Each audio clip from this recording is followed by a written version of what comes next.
आतापर्यंत बऱ्याच अशा व्हिडिओ बघितल्या असतील जिथं ट्रॅफिक पोलीस आणि नागरिकांमध्ये कोणत्या ना कोणत्या गोष्टीवरून घेऊन वाद होत असतात आणि हा व्हिडिओ जे आहेत त्या खूप प्रमाणात व्हायरल होतात, ज्याचा त्रास जो आहे तो नागरिकांनाही होतो।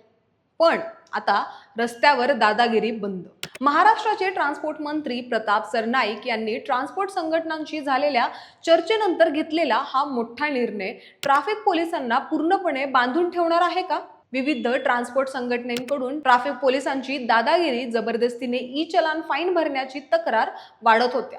यानंतर मंत्री सरनाईक यांनी संघटन प्रतिनिधीसोबत महत्त्वाची बैठक घेतली। या बैठकीनंतर पोलीस महानिरीक्षक ट्रॅफिक प्रवीण साळुंके यांनी राज्यभरातील ट्रॅफिक पोलिसांना सर्क्युलर जारी करून स्पष्ट आदेश दिले आहेत।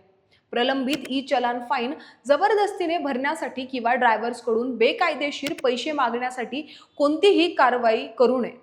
सर्क्युलरमध्ये नमूद केल्याप्रमाणे ड्रायव्हरशी विनम्रपणे वागणे, धमकी देऊ नये, दस्तावेज जप्त करण्यासाठी धास्ती देऊ नये किंवा कोणत्याही प्रकारची जबरदस्ती करू नये। ट्रॅफिक अधिकारी आणि कर्मचारी विभागाच्या अधिकृत सूचनांचे काटेकोर पालन करूनच प्रलंबित फाईन वसूल करण्यात, अन्यथा नियम मोडण्यावर कठोर शिस्तबद्ध कारवाई होतील, असे आदेश त्या सर्क्युलरमध्ये जाहीर करण्यात आलेले आहेत। आता ह्या आदेशावर तुम्हाला काय वाटते?